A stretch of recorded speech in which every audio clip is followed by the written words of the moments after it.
Саламатсыздар, урматтуу Чалкан медиа каналынын көрөрмандары, өлкөбүздө алынган акыркы сааттагы жаңылыктар менен сиздерди тааныштырабыз. Биздин каналыбызга катталып, ой пикирлериңиздер менен бөлүшүңүздөр. Нарында дарыяда машинеси менен түшүп кеткен айдоочунун сөөгү табылды. Нарын районундагы Нарын Оруктам автоунаа жолундагы Куюш көпүрөсү сынып, оор жүк ташыган машинеси менен Нарын дарыясына түшүп кеткен айдоочу Азамат Асанбековдун сөөгү 15 августта табылды.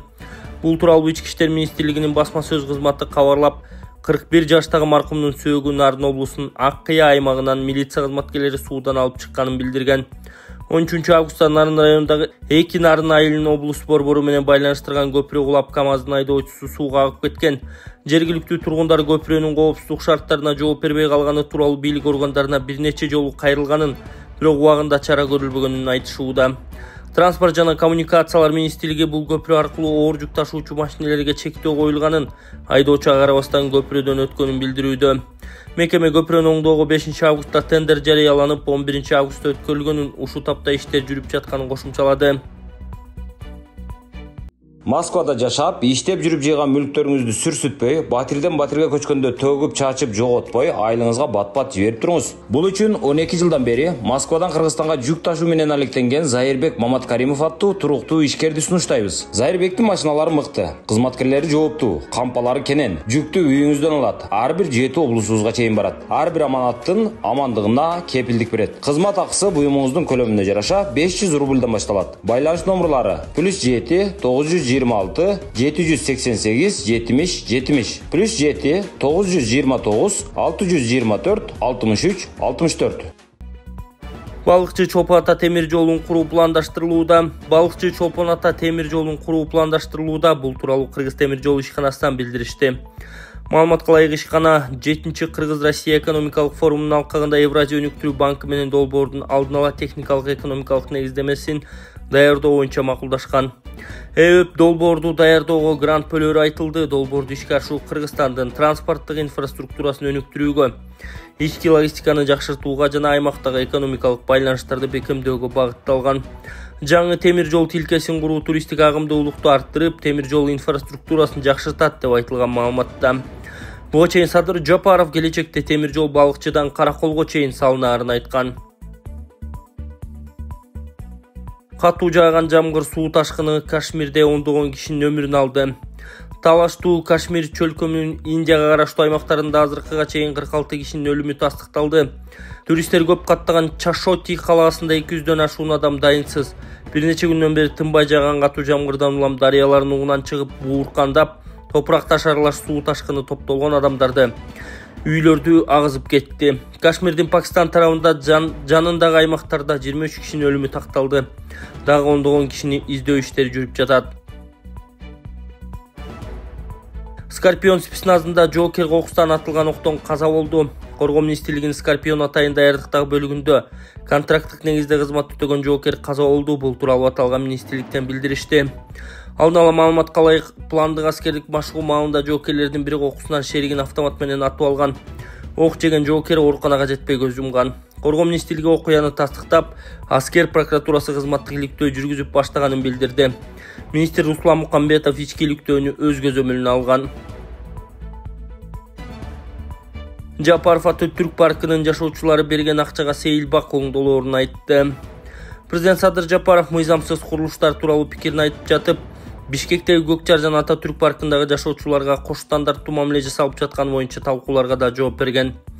Эч кандай кош стандарттуулук жок. Ата Түрк паркына 2005-жылы үйлөр курулган. Биз жазында ынтымак кордодогу аларды чогултуп, паркты карапайым калк үчүн жогорку деңгээлде оңдоп бергиле деп үйлөрүңөр снос болот деп эскерттик. Алар паркты оңдоп берүүнү тандашты. Паркты жогорку деңгээлдеги бак кылуу үчүн болжол менен 500 миллион сом керектелет экен. Учурда 100 миллион сом чогулган. Кудай буйрса ал жер эң жогорку деңгээлдеги паркка айланат. Паркты ошол жердеги карапайым калк бала бакчасы менен пайдалана алат, деди мамлекет башчы. Орусия бензин экспортуна коюлган чектөөнү узартты. Орусия бензинди экспорттоого толук тыюуну узартты. Эми чектөө сентябрь айында дагы күчүндө болот. Ал эми октябрь айында бул чектөө нефти продуктуларды өндүрүүчүлөр үчүн колдонулат. Бул тууралуу вице-премьер Александр Новактын жетекчилиги астындагы ички нефти продуктулар рыногундагы кырдаалды талкуулаган штабтын жыйынында Өкмөттүн билдирүүсү жарыяланды деп кабарлайт Ведомости. Чектөө июль айында киргизилип, 2025 жылдын 31 августуна чейин белгиленген болчу. Октябрда ал нефти продуктуларды өндүрүүчүлөр үчүн күчүндө болот. Эксперттер күйүүчү майдын экспортуна тыюу салуунун узартылышын, биржалык баалардын өсүшү жана сезондук суроо талаптын жогору болушу менен байланыштуу логикалык кадам деп эсептешет. Алардын божомолу боюнча сентябрда суроо талап жана баалар төмөндөйт, ал эми октябрда чектөө алынышы мүмкүн. Кумтор масс рестлинг боюнча дүйнө чемпионатына катышкан спортчуларды колдоду. Кумтор Gold Company ЖАК Кыргыз Республикасынын таяк тартыш масс рестлинг боюнча өткөн 7-чи дүйнө чемпионатына катышкан спортчуларга колдоо көрсөттү. Мелдеш Монголиянын Архангай аймагындагы Цецерлек шаарында болуп өткөн. Турнирге 33 өлкөдөн 200дөн ашуун спортчу катышып, ал улуттук спорт түрлөрүн жайылтуу жана элдердин маданий байланышын чыңдоо максатын көздөгөн маанилүү эл аралык иш-чара болду. Кыргызстандын атынан катышкан Байбек Шаиков 80 кг чейин болгон салмак категориясында күч сынашып, коло медалга ээ болду. Кумтор Gold Company спортту өнүктүрүүнү жана көчмөн элдердин маданий мурасын сактап калууга салым кошууну ар дайым колдоп келет. Эл аралык аренада кыргыз спортчуларын колдоо бул компаниянын социалдык жоопкерчилигин жана Кыргыз Республикасынын улуттук салттарын жана спорттук жетишкендиктерин колдоого кошкон салымынын бир бөлүгү болуп саналат. Маалымат үчүн масс рестлинг таяк тартыш Якутиядан чыккан улуттук спорт түрү болуп, борбор элдеринин арасында кеңири таанылган. Спортчулар жыгач таяк аркылуу атаандашын өзүнө тартууга аракет кылып, күч жана чыдамкайлык боюнча таймашышат. Эмгек министрлигинде жаңы жетекчилер дайындалды. Эмгек социалдык камсыздоо жана миграция министринин орун басары болуп Айнур Орозбаева дайындалды. Бул тууралуу министрликте маалымдашты. Маалыматка ылайык тиешелүү буйрукка өкмөт башчы Адылбек Касмалиев кол койду. Ошондой эле министрликке караштуу майыптыгы бар адамдарды реабилитациялоо борборунун директору болуп Рыспай Сейдалиев дайындалды. Министр Равшан Сабиров жаңы жетекчилерди эмгек жааматына тааныштырып, аларга ийгиликтерди жана жемиштүү ишмердүүлүктү каалаган. Урматтуу туугандар, эл мырзага зубур аябай жай жүрүп жатат. Алардын ыраазычылыгы үчүн ушул күнүгө колдон келишинче ушул балага жардам кылып туруңуздар. Ушул баланын күнүгө ушул басканы бала үчүн оор алып келип жатат.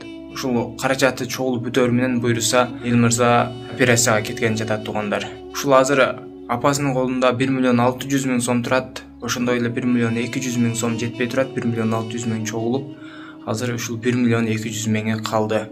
Биз сиздерге видеону чыгарып берип жеткире беребиз туугандар. Кайрымдуулук сиздерден, барыңыздардан Алла разы болсун. Ушул балага кайдыгер карабастан абалын карап туруп туугандар, колуңуздардан келген жардамды берип кетиңиздер. Реквизиттер Мукамбек П деп чыгат М-банк, ошондой эле Сбербанк Замира Мавлянова Ч деп чыгат туугандар. Россия өлкөсүнөн которгондорго. Трамп менен Путиндин жолугушуусунун расмий убактысы. Ак үй АКШ президенти Дональд Трамптын Орусия лидери Владимир Путин менен жолугушуу үчүн Аляскага жасай турган сапарынын графигин жарыялады. Маалыматка ылайык Трамп Анкоридж шаарына саат 6:45 Бишкек убактысы менен 16:45 конот. Жергиликтүү убакыт боюнча 11:00 Бишкек убактысы менен 1:00 ал Орусия президенти менен эки тараптуу жолугушууга катышат. Трамп Анкориджден саат 20:45 Бишкек убактысы менен 7:45 учуп кетет. Буга чейин Орусия президентинин жардамчысы Юрий Ушаков жолугушуун Анкориджде жергиликтүү убакыт боюнча саат 11:30, Бишкек убактысы менен 1:30 башталарын билдирген. Бишкек мэри айдоочу менен пикир келишпестикке барган күзөтчү менен жолукту. Бишкек шаарында Интергелпо көчөсү менен иштерине байланыштуу убактуу бир тараптуу каттамга жабылган. Бирок айрым айдоочулар күзөтчүлөр менен пикир келишпестикке барышып, каттамдан өтүүнүн жолун издеп жатышат. Социалдык тармактарда ушундай окуяны чагылдырган видео тараган. Анда милиция баш ийбеген айдоочуну кармаган. Окуядан кийин Бишкек шаарынын мэри Айбек Жумшалиев жерине барып, күзөтчү менен жолугушуп, кала башчы жумушчуга дем берип, каттам эрежесин бузган айдоочулар жазаланаарын белгилеген. Рита Карасартованын иши боюнча соттук отурум дагы жылдырылды. 15 августта Бишкектин Свердлов райондук сотунда абакта жаткан укук коргоочу Рита Карасартованын иши боюнча соттук жараян шектүүлөрдүн бири келбей калгандыктан кайрадан жылдырылып, кийинки отурум 25 августка дайындалды. Ушундай эле негиз менен 11 августта да соттук процесс болбой калган. Рита Карасартовага козголгон кылмыш ишин тергөө июль айынын башында аяктаган. Укук коргоочунун кызы Гасиет Мамырбай кылмыш ишине жашуун грифи коюлганын билдирген, сот буга байланыштуу комментарий берген эмес. Укук коргоочу 14 апрелде кармалып үйүн тинтүүгө алынган. Ошондон бери Бишкектеги номер 1 тергөө абагында камакта жатат. Рита Карасартова кармалышынын жарандык активист Лекмат Кудайберген уулуна таандык делген катты өзүнүн социалдык баракчасына жарыялаганына байланыштырган. Прокуратура Карасартовага кылмыш жаза кодексинин 278-беренесинин массалык башаламандыктар 3-пункту бийлик өкүлдөрүнүн мыйзамдуу талаптарына жигердүү баш ийбөөгө жана массалык башаламандыктарга чакырыктар, ошого тете жарандарга зомбулук көрсөтүүгө чакырыктар боюнча айып тагылганын жарыялаган. Укук коргоочунун кармалышына байланыштуу бир катар эл аралык укук коргоо уюмдары тынчсызданышып, кыргыз бийлигин аны бошотууга чакырып келет. Хараванда мыйзамсыз курулуштар бузулууда. Хараван районунун Кызыл Сызыктан чыккан курулуштар бузулууда. Бул тууралуу курулуш, архитектура жана турак-жай коммуналдык чарба министринен билдиришти. Маалыматка ылайык, мыйзамсыз курулуштарды аныктоо үчүн Хараван райондук шаар куруу жана архитектура башкармалыгы рейдтик иш-чараларды жүргүзүшүүдө. Иш-чарага Достук айыл аймагынын адистери да катышып, Ош 3000 көчөсүндө Кызыл Сызыктан чыгып кеткен объектилер табылган. Бул курулуштар жергиликтүү тургундарга түшүндүрүү иштерин жүргүзгөндөн кийин бузулууда. Квадроцикл айдоочулары экосистемага зыян келтирген үчүн кармалды.